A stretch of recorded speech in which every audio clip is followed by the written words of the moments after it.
Buat sebagian orang, kanker adalah titik akhir. Tapi buat dia justru jadi alasan untuk terus melangkah. Bukan kabur, tapi mengejar sehat dengan cara yang paling dia kenal, berlari.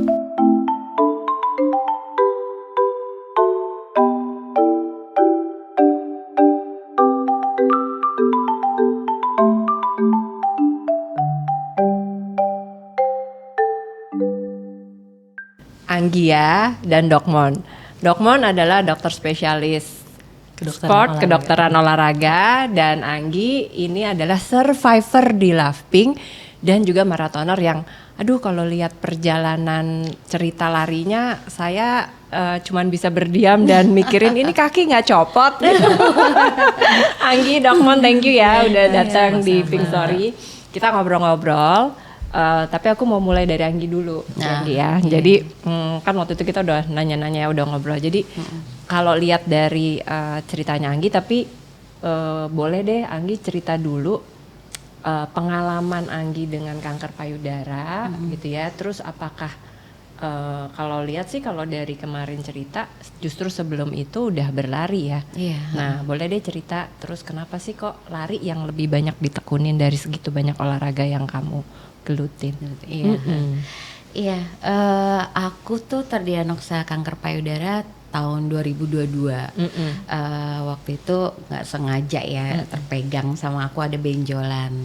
Terus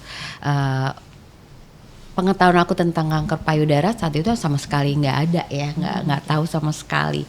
Cuman yang aku tahu ya udah abis itu kita langsung ya. Cuman dulu kan takutnya ini apa ya, kanker bukan ya segala macam gitu. Sampai akhirnya aku cek ke dokter.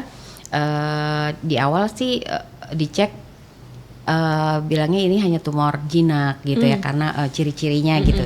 Tapi kalau mau lebih aman lagi di biopsi gitu.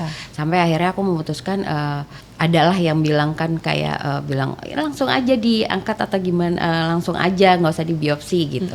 Cuman aku berpikir ya udahlah, daripada kalaupun itu kanker jinak buat apa ada di badan aku gitu kan, ya udah kalau misalkan emang harus diangkat aja gitu. Lalu di biopsi, setelah di biopsi keluarlah hasilnya dan hasilnya ya nggak bagus ya hasilnya, kanker gitu. Cuman alhamdulillah masih terdeteksi awal banget gitu. Jadi untuk dari pengobatannya juga aku masih sangat sederhana banget gitu. Aku tidak kemo tapi aku radiasi 30 kali operasi ya, diangkat benjolannya aja. Terus sampai saat ini ya masih suntik Zoladex sampai dan minum obat hormonal gitu. Ya, terus kalau lari aku emang dari sebenarnya gini, hobinya sih emang hobi banget olahraga gitu. Cuman kalau dulu sukanya lebih ke berenang gitu, malah lari enggak gitu. Cuman pas tahun 2015 aku tuh sama teman-teman kita daftar ya, ada ikut event lari gitu kan. Dan ikut waktu itu cuma 5 kilo. Nah pas kita lari rame-rame dapet happy-nya tuh gitu. Sampai akhirnya ya berlanjut terus lah ya sampai 10 kilo, nyobain HM, nyobain sampai FM.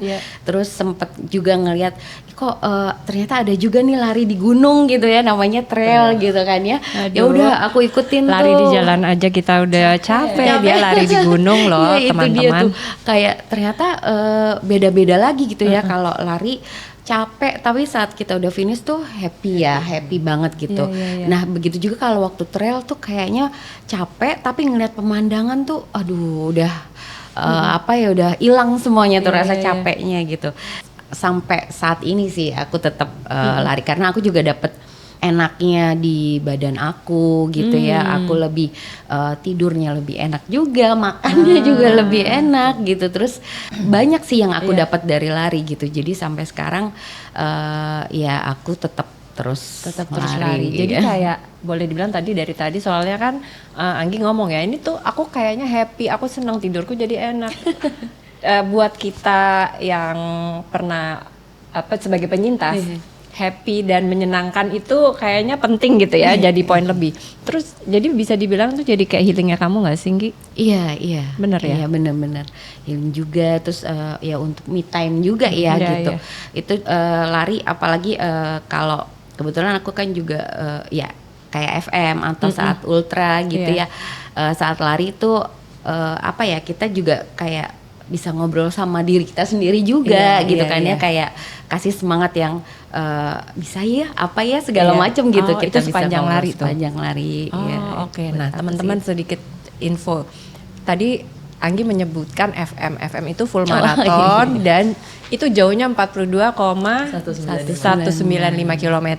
Terus tadi ultra run itu tuh jauhnya biasanya 60 sampai 100 kilo ya. Anggi beberapa kali udah 60 kilo ya. Benar kan? Iya. Pernah 100 ya? 85 sih. 85 kilo itu. Itu berapa jam tuh Nggi? Yang mana 85? Oh, itu berapa jam ya? Seharian nggak sampai 12. Iya sampai kan? Karena itu terus lo nggak pakai dari siang. Nggak pakai duduk-duduk. Ada sih sebentar. Cuman ada kita bedanya ultra itu kan kita manage waktu sendiri gitu. Tapi artinya itu berkelanjutan, bukannya yang kedua boleh hari berikutnya enggak kan? Maksudnya boleh tidur dulu gitu? Bisa. Oh oke. Jadi pokoknya kita misalkan apa ya, cut off time-nya 10 jam. Ya kita nggak boleh lebih dari segitu gitu. Tapi ya 10 kalau jam mau lari lebih cepat ya. juga nggak apa-apa. Anggi, thank you sharingnya. Tapi aku jadi tertarik gini, kan kamu tadi radiasi gitu ya, nggak kamu radiasi dan kamu terus aktif gitu. Kayaknya aku nggak melihat ada waktu jeda kamu berlari.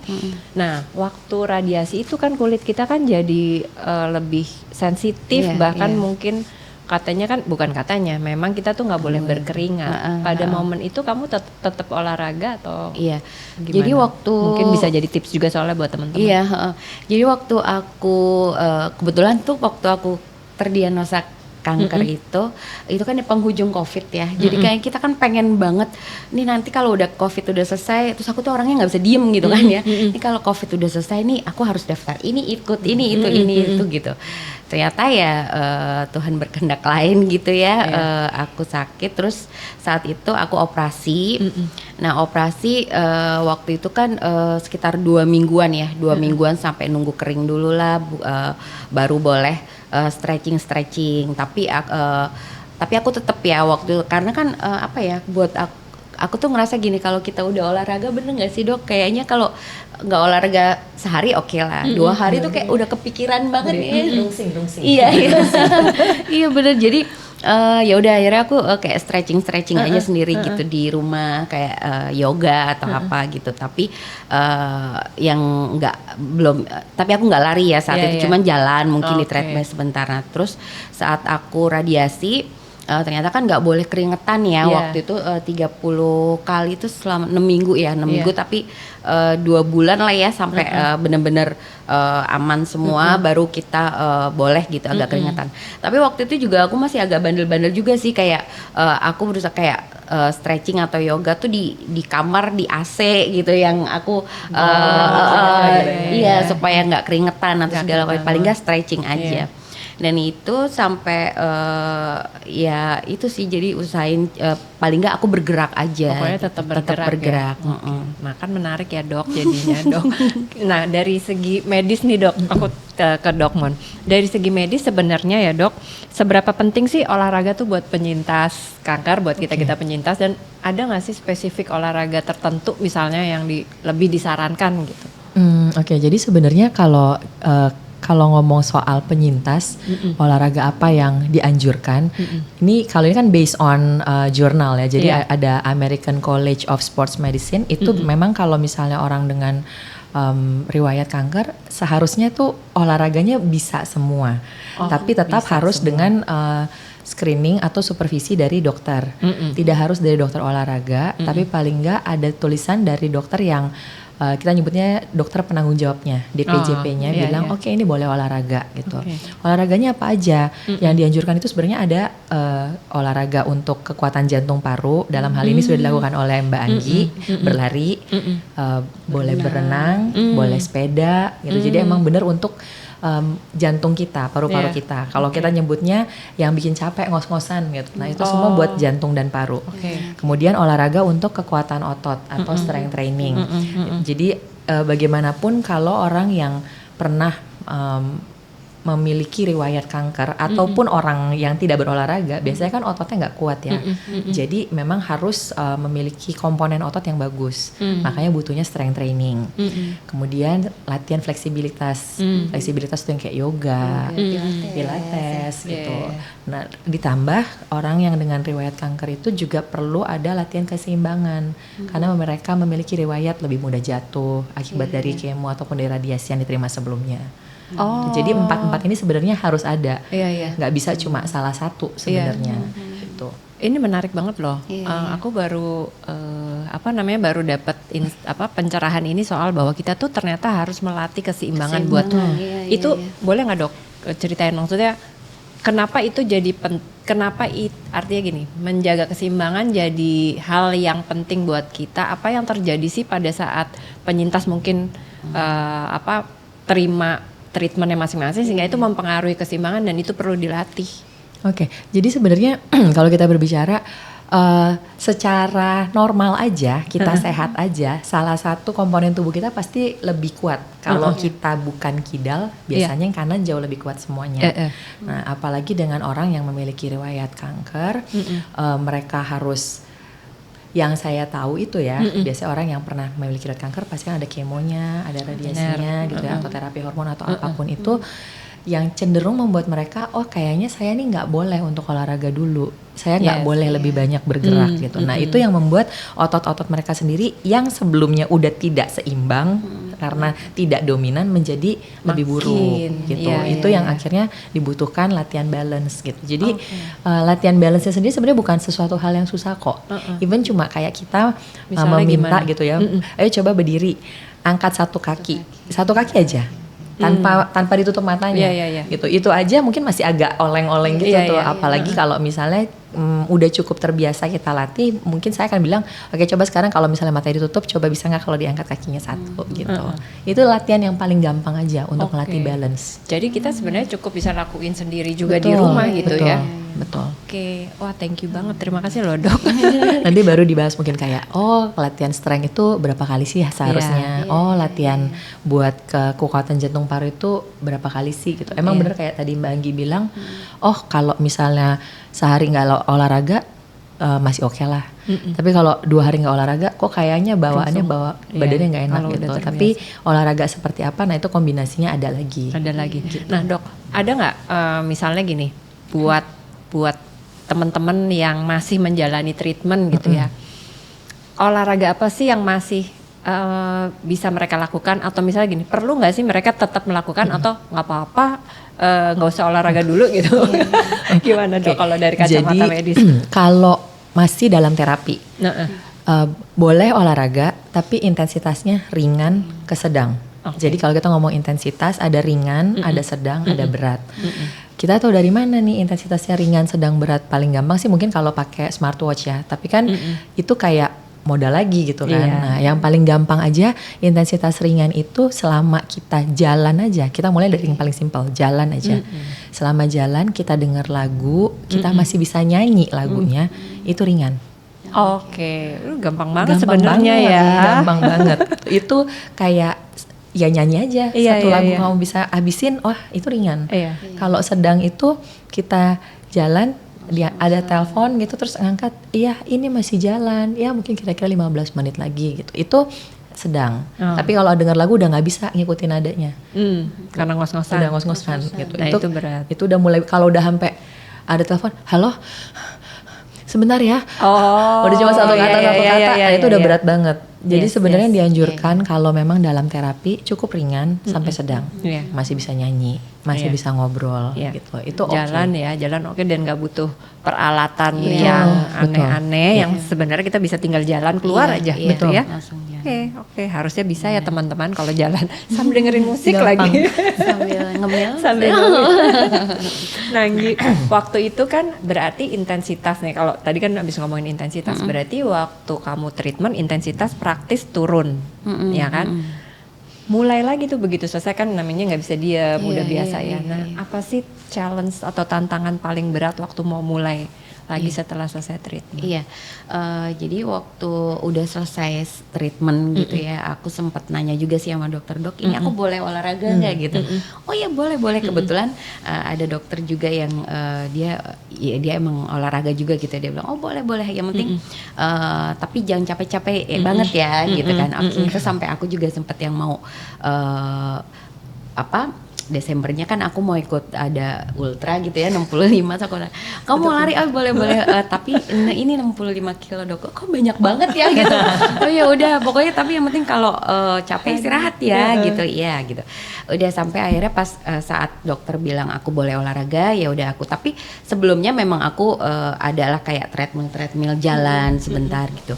Dan itu juga memang karena udah lama terus untuk jalan aja tuh lumayan cepet capek, terus agak ngos-ngosan juga. Terus saat aku lari pun baru sebentar udah batuk waktu itu batuk. Nah kebetulan waktu itu tuh aku sempat setelah treatment aku kena TB paru waktu itu. Jadi mungkin itu kali ya, jadi makin sesek lagi ya segala macem, sampai berenang pun agak susah. Tapi aku tetap aku coba terus gitu tiap hari gitu sampai ya istilahnya aku mulai dari nol lagi gitu. Sempet yang nangis juga gitu kan ke suami, ini gimana kok baru jalan aja lari jalan udah sesek banget nafasnya, udah batuk, ini udah nggak bisa lari lagi atau gimana ya, pelan-pelan gitu kan. Suami bilang ya udah, akhirnya aku terus gitu, aku coba terus dari aku jalan dulu, terus abis jalan berapa hari gitu ya, terus aku coba jalan lari sedikit, jalan lari sedikit gitu sampai aku bisa untuk lari yang agak lebih jauh gitu tanpa nggak ngos-ngosan lagi. Terus berenang juga aku udah bisa, nafasnya udah bisa stabil lagi gitu. Dan itu lumayan ya sampai 2 bulanan 3 bulanan lah ya. Tapi aku coba terus nggak gitu. nyerah pokoknya ya kayaknya kamu nyerah, ya, pokoknya udah jalan aja gitu. Soalnya karena ya aku mikir ya yang bikin aku happy sih ya itu ya gitu loh. Jadi aku harus gimana ya caranya ya, aku harus bisa melakukan kegiatan aku yang normal seperti sebelumnya gitu. Iya. Duh, kamu luar biasa banget sih. Terus jadi penasaran ya dok, pernah nggak sih males gitu? Karena kalau kita tuh kadang-kadang serutin-rutinnya kita tuh kayaknya ada hari-hari di mana tapi kan tetap mesti angkat angkat badan. Kamu pernah nggak sih ngerasa males? Pernah. Terus apalagi kalau pengen tahu, siapa tahu bisa contek dong. Enggak, apalagi waktu itu kan apalagi kita kalau misalkan mau race FM gitu ya, kita kan suka ada program gitu yang tiap hari kita harus kerjain lah ini itu gitu segala macam. Sempet yang udah mau deket tapi kita malah males gitu kan ya, kayaknya aduh males banget nih gitu. Kalau sehari aja sih saat itu aku ikutin gitu ya. Oke, ya udah aku enggak dulu deh, aku bener-bener yang aku leha-leha banget, goler-goleran, maksudnya emang nggak ngapa-ngapain gitu, aku nikmatin banget. Tapi untuk besoknya ya udah nggak boleh begini lagi dong gitu kan, walaupun kadang suka males juga gitu, tapi ya aku usahain gitu. Atau itu juga sih pentingnya mungkin kayak kita ikut komunitas atau temen juga gitu ya. Ada saat dimana yang kita rame-rame gitu, yang happy-happy aja, yang mungkin itu juga perlu juga yang kayak gitu. Terus aku juga ada temen yang suka lari, kebetulan kan suka di Binloop ya, Mbak Muti juga. Jadi ketemunya di Binloop. Iya, di Binloop. Jadi ya udah aku janjian. Paling walaupun saat itu mungkin nggak sesuai target ya, maksudnya harus misalkan latihan misalkan 10 kilo gitu. Ini cuman yang 5 kilo, ya udah habis ini makan atau apa. Ya nggak apa-apa gitu, ikutin. Tapi setelah itu ya jangan sampai jangan sampai turun gitu. Karena kalau diikutin terus bahaya tuh ya, setan malesnya gitu kan. Kacau banget tuh. Nah itu dok, jadi aku jadi pengen nanya sebenarnya ada nggak sih pengaruh olahraga terhadap stres, hormon stres gitu ya, dan imunitas khususnya buat kita nih teman-teman penyintas? Iya. Oke, jadi kalau kita berbicara mengenai olahraga, sepertinya ini kan udah ada contohnya banget nih, udah ada Mbak Anggi. Kalau dia lari itu kayaknya lebih happy gitu. Nah itu yang terjadi dengan orang yang kalau nyebutnya olahraga, beberapa orang masih kayak saya belum mau olahraga gitu kan. Ya udahlah. lebih banyak aktivitas fisiknya aja, mulai dari jalan pun it's okay gitu ya. Tapi dengan adanya aktivitas fisik yang rutin dilakukan tiap hari, dia akan meningkatkan hormon happy, endorfin gitu kan. Jadi kalau endorfinnya hormon happy-nya itu meningkat, ya pasti kita ngerjainnya segala sesuatu melewati hari juga lebih bahagia gitu kan. Dan dari jurnal-jurnal juga, dengan rutin beraktivitas atau berolahraga yang simpel aja itu meningkatkan aktivitas dari sel imun kita, yang artinya bagus untuk membunuh sel-sel abnormal yang ada dalam tubuh kita. Itu, dan juga menurunkan hormon stres kita atau kortisol gitu. Itu ada jurnalnya banyak banget. Jadi kok. itu emang udah ada penelitiannya. Benar. Bergeraklah gitu ya. Iya, bergerak Jangan lah. mager. Jangan mager. Drakon mungkin. Ya. Oke. Bergerak ya Harus teman-teman. bergerak. Oke. Nah, Dok, untuk misalnya nih kayak yang udah rutin lari misalnya kayak Anggi gitu, nggak tahu nanti mungkin Anggi punya pengalaman nggak sih? Gimana cara membedakan badan kita tuh udah capek gitu ya, atau capek yang wajar gitu, atau emang ini masih bisa terus nih gitu, apalagi Anggi yang udah terbiasa gitu ya, mungkin ngerasanya ya jadi gas terus gitu. Iya. Sama Itu ini bisa sih, nggak sih, Dok? kan Dibedain. kebetulan aku juga kan minum terapi hormon ya, kayak tamofen gitu, dan itu katanya kan efek sampingnya linu-linu segala macam gitu, Dok. Mungkin kalau aku ya abis lari ya memang capek sih ya, linu-linu gitu. Nah itu sebenarnya aku nggak bisa bedain sih. Ini gitu. gara-gara obat atau gara-gara linu capek gitu ya? Terus aku juga kebiasaan kalau emang udah capek banget, nah aku suka berenang tuh, karena kan berenang kan stretching gitu ya. Capek jadi banget aja hilang. dia berenang. Loh, gimana coba ini? Oke, penjelasannya itu nggak apa-apa, Dok, atau Itu iya, mungkin bener. kita mesti dengerin alarm tubuh kah gitu loh. Bener-bener, oke. Ini berarti hitungannya agak spesial ya. Ini agak spesial. Tapi sebenarnya kalau kita berolahraga, once kita ngerasa badannya sakit-sakit, itu sebenarnya normal ya, normal banget gitu. Jadi kalau di istilah medis ada yang namanya DOMS atau Delay Onset Muscle Soreness. Oke, bukan langsung. Oke, ini waktunya gue berhenti, bukan ya? Bukan gitu. Oke. Jadi memang otot namanya juga olahraga, ya capek pasti gitu kan. Yang nggak capek cuma duduk aja, memang nggak capek gitu. Tapi dengan kita berolahraga, ototnya dipaksa untuk bekerja, ada masanya dia untuk setelah dipakai bekerja pasti ada butuh rileksnya gitu kan. Nah pas di saat rileksnya itu tuh sebenarnya barulah timbul kayak kok nyeri-nyeri, kok badannya pegel-pegel semua gitu. Yang normalnya hilang setelah 24 jam sampai 48 jam. Gitu. 24 Jadi sampai 48 ya, jam. jadi kalau setelah 2 hari kok badannya masih sakit ya, kok nggak enak ya gitu. Nah itu harus diperiksa ada apa gitu. Apakah ada cedera atau memang over latihannya gitu. Jadi setelah diistirahatkan 2 hari ya mesti hilang. Bahkan 1 hari hilang. Biasanya hilang. Semakin rutin berolahraga nggak berasa, buktinya ini berenang. Gitu kan.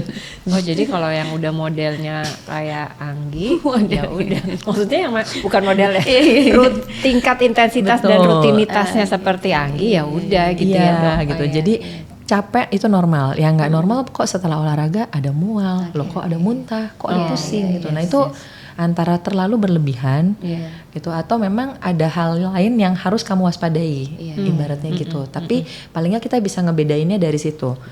Capeknya seharusnya 48 jam tuh hilang banget. Makanya dianjurkannya kalau hari ini olahraga, nggak apa-apa besoknya rest, nggak dosa gitu. Iya. Pokoknya yang paling tahu sebenarnya tubuh kita tuh ya kita sendiri gitu kan. Oke, Gi, ada tips nggak sih buat teman-teman yang baru mau mulai nih untuk olahraga? Iya, ya menurut aku ya jangan takut ya selama memang kalau dokter menyarankan untuk boleh gitu untuk olahraga, tapi kalau nggak boleh ya jangan dulu gitu. Kalau di saat dokter udah bisa boleh bilang olahraga, gas.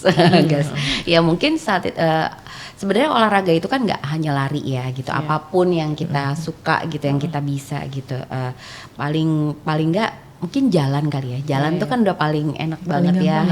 Keluar pintu kita bisa jalan keliling komplek atau kemana lah gitu ya, kayak gitu. Nah terus tapi kalau aku bilang usahakan rutin dulu gitu, rutin dulu. Mungkin selama 2 minggu atau 3 minggu pasti tuh akan ada perubahan sih. Kalau aku bilang sih apa ya, kita ngerasa lebih enak sih badannya, lebih fit ya dok ya gitu. Jadi coba jalan dulu aja, yang penting bergerak. Terus nanti kalau misalkan emang misalkan mau lari nih ya mungkin nanti selanjutnya ada lagi misalkan jalan 5 menit, lari 1 menit ya kayak gitu, jalan lagi yang kayak gitu sampai akhirnya ya bisa lari gitu. Kalau biar ngerasain biar itu tadi hormon happy. Iya, yang penting jadi happy. ketagihan ya. Bener-bener Betul.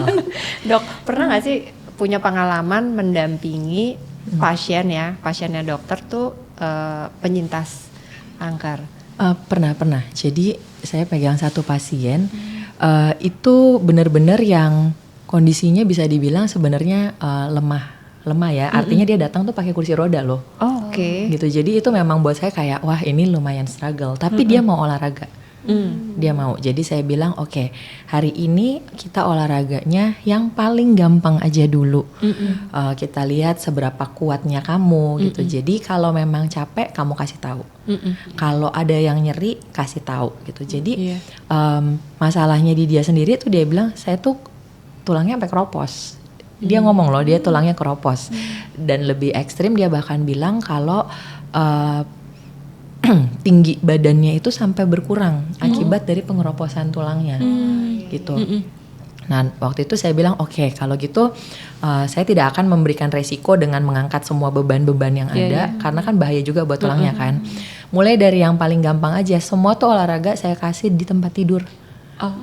Bisa ya dok? Bisa di tempat tidur, cuma suruh dia kan memang yang mau dimauin dari dokter yang mengirimnya ke saya adalah masa tulangnya bisa bertahan atau nggak usah bertambah dulu lah, bertahan gitu kan. Jadi nggak tambah keropos gitu. Jadi saya bilang oke, paling gampang saya cuma minta dia kayak di tempat tidur ngangkat satu kaki tahan 30 detik.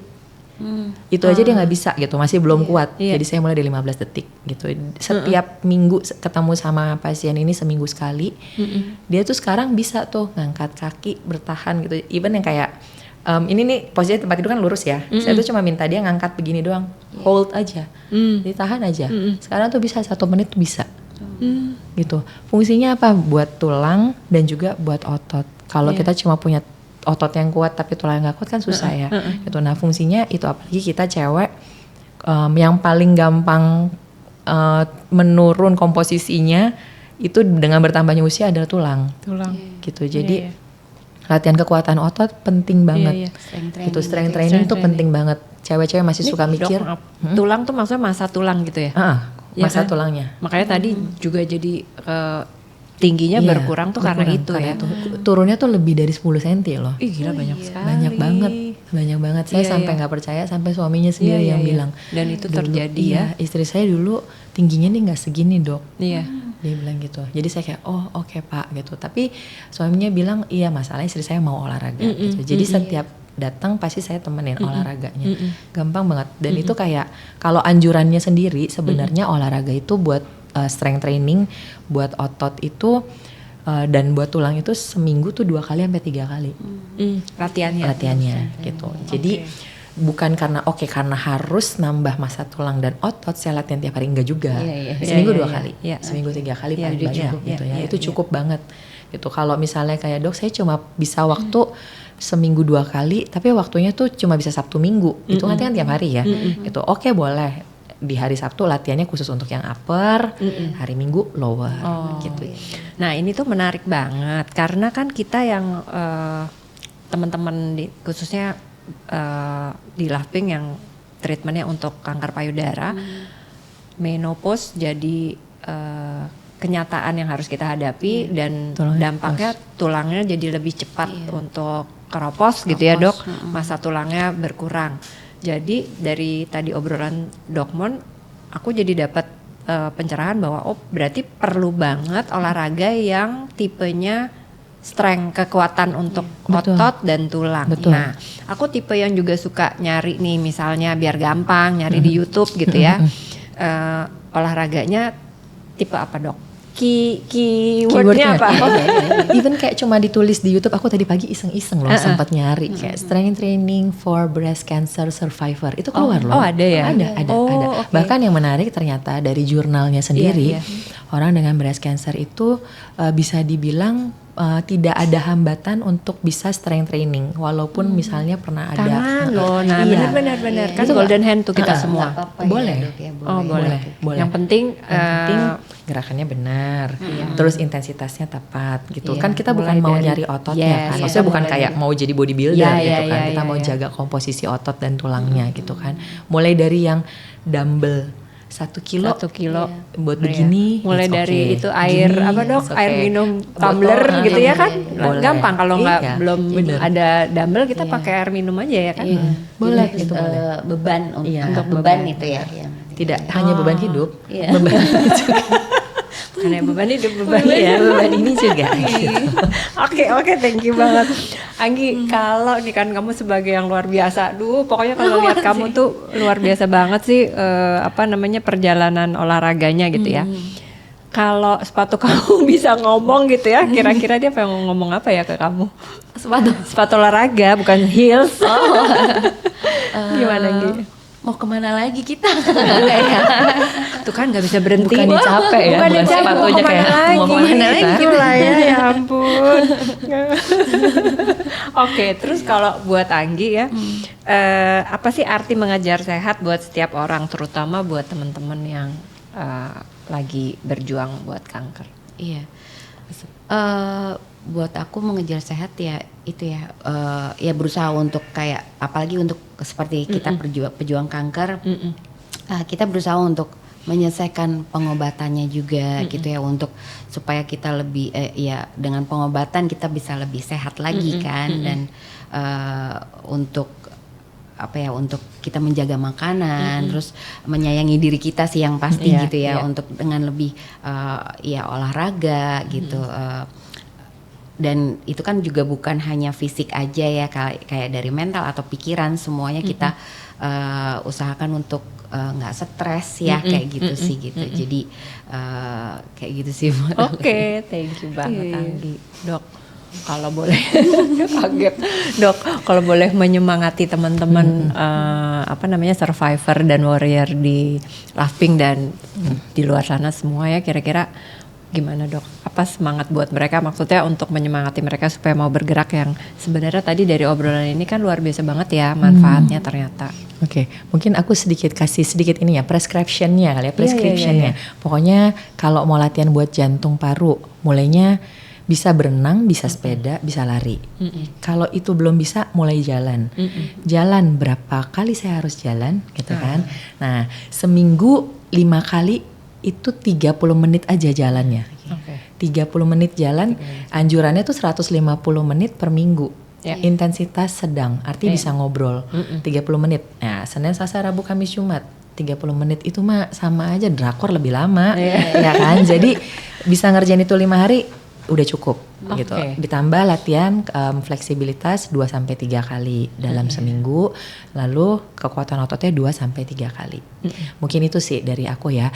Kemudian kalau kata-kata penyemangat, pokoknya yang harus diingat, setiap langkah kecil yang kamu bikin untuk diri kamu dan juga jiwa kamu itu merupakan suatu sinyal bahwa kamu memilih untuk hidup. Untuk kuat, untuk penuh harapan dan enggak menyerah.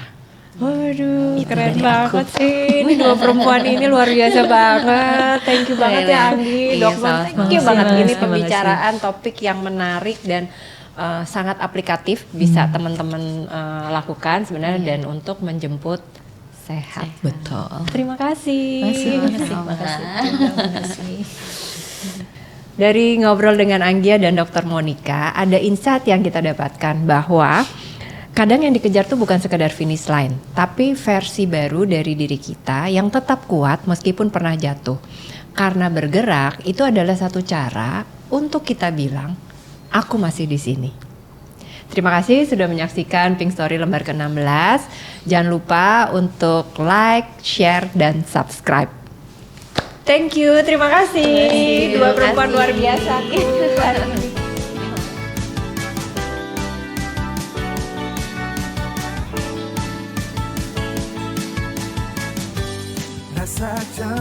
datang hadang membiru. Asalmu kian pupus tak menentu, terjebak dalam halusinasi kelam. Oh kamu yang